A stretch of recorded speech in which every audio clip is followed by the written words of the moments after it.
Hello Tigers, my name is Miss Guzman and I teach 2nd and 3rd grade. Today I will be reading Chapter 6 of Fenway and Hattie.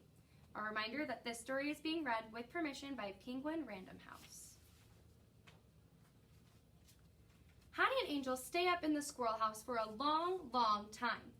I curl up in the cool grass while Goldie and Patches wander away muttering to each other. I wait and wait until finally the leafy leaves whoosh, the branches sway, and 2 pairs of feet are scaling down the giant tree. Yippee! I leap as high as I can, pawing furiously at the bottom rung. That's my short human, I bark. I knew you'd come back. Hattie reaches the laddery step just above my head, then jumps. Whee! She shouts, landing in the grass with a giggle. Angel looks like she wants to jump too, but changes her mind. She continues climbing down as I'm springing up. My brown paw swipes Angel's calf, and somehow she loses her footing. Oh no, she wails. I back away as she falls, landing, splat, on the ground.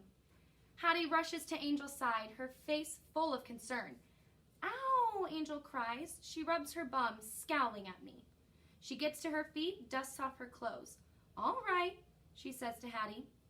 Hattie looks relieved. Next thing I know, the short humans are heading for the back porch. I bound after them. Hey, wait for me! Angel punches her palm a couple of times. Ball? She asks. Her long wavy hair hangs down the back of her cap like a squirrel's tail. Hattie shakes her head. Jump rope, she says. Angel scrunches up her face. Nah, she says. She pauses for a moment, her gaze wandering. Then her shoulders sink and she disappears through the door. Hattie sighs. She smells disappointed. Don't feel bad, Hattie, I bark, dancing around her feet. We're in the dog park. It's time to play. I shoot out into the grass, but instead of chasing me, Hattie trudges right on by. Try to catch me, I bark, zooming along ahead of her. Straight to the giant tree, Hattie grabs onto the high rung and starts climbing. I watch until her feet disappear, my tail drooping. I sink back down. My Hattie does not belong in a tree. My Hattie belongs down here in the grass chasing me, or scooping me into her arms and showering me with kisses, laughing, having the time of her life, protecting me when Fetch Man makes us leave the dog park to go home. That's my Hattie. But this Hattie is up in that giant tree again. Does she really want to hang out with those nasty squirrels with no loyal dog to keep her safe and protect her from grave danger? What if something bad happens to her? Hey, wait a minute. That's it. I run in circles. I know how to get my Hattie back. After all, I'm a professional. I'll save her from dangerous squirrels, evil humans. Why didn't I think of it sooner? It's the best idea ever. She'll remember how important I am, and she'll change back to how she was before. She'll be my Hattie again, just like she's supposed to be. I spin and spin, every hair on my body itching to get to work. I'll be on guard for the right opportunity. It's only a matter of time. The next day, I follow Hattie around the house. When danger strikes, I'll be ready. Hattie fishes the long jump rope out of her backpack. She zooms into the bathtub room where the food lady is hanging a wide curtain. Hattie holds out the jump rope. Please, she begs.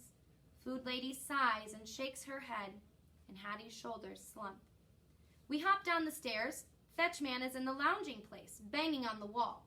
When Hattie calls out to him, he turns around. She shows him the jump rope. Please, she begs. And Fetch Man sighs too. He puts a hand on Hattie's shoulder and he speaks to her in a gentle, hopeful voice. I catch one word. Angel? Hattie grimaces. She smells discouraged. I know how she feels. So far, nothing around here looks or smells the least bit dangerous. I'm starting to think my plan to save her isn't going to work when that terrifying sound comes from the front door again. Ding dong! I spring into action. Warning, warning, I bark, bravely rushing to the source of danger. Nobody go near that door. Fetch Man heads right toward it like he doesn't even hear me. Watch out, I bark. It's probably a grave threat to our safety. Aha, a grave threat. This is my big chance to save Hattie. I hurry over to her. Bad news, we're all in jeopardy. Stay where you are. I'll protect you. I race back to fetch man, growling and snarling. Totally ignoring me, he opens the door like nothing is wrong. I stand back. I bark. I can handle this. I'm a professional. And sure enough, standing in front of us is an evil human wearing a hard hat on his head and dirty boots on his feet. He's carrying a bag that's heavy and bulging. One whiff reveals German Shepherd and telephone poles and a hint of a ham sandwich with mustard. That's not all. He's whistling, a sure sign of trouble. Fetchman greets the evil human with a cheery voice like he's happy to see him. He invites him right in, completely unfazed by my growls. Be forewarned! I bark at the intruder. Don't take one step toward that short human over by the couch. The evil human breezes right by as if he's not even the least bit intimidated. He strolls into the lounging place, straight toward Hattie. Fetchman and I follow. He's gritting his teeth. I'm baring mine. I'm ready to nip at some heels if it comes to that. At the flashing wall, the evil human stops. He stares at it for a second, even though it's black and not flashing. He squats down and opens his bag. He takes out snaky wires and scary tools. I knew there'd be trouble. Stop right there, buddy, I bark, flinging myself at his leg. There'll be none of those loud noises while I'm around. Fetchman crosses his arms. Hattie, he snaps, and she rushes over, right into the path of danger.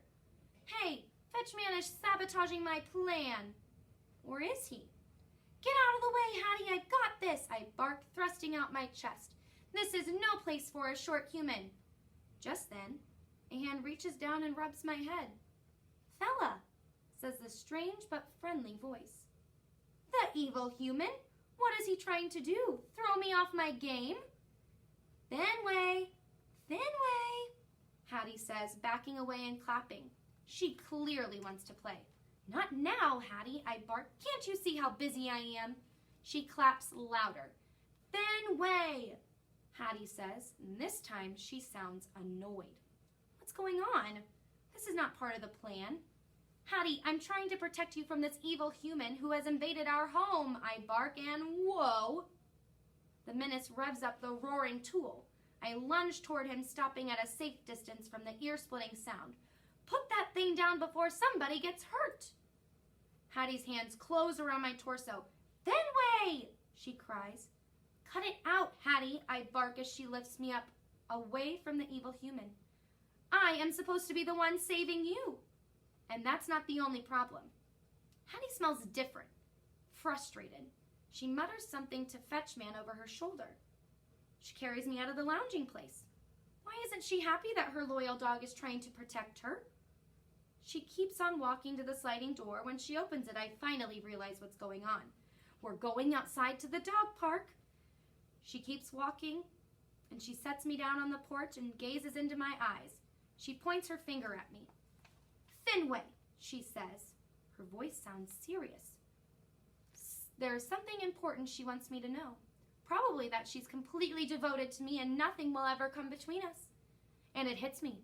My plan worked. We're going to play. Same as always. Hooray, hooray, my Hattie's back.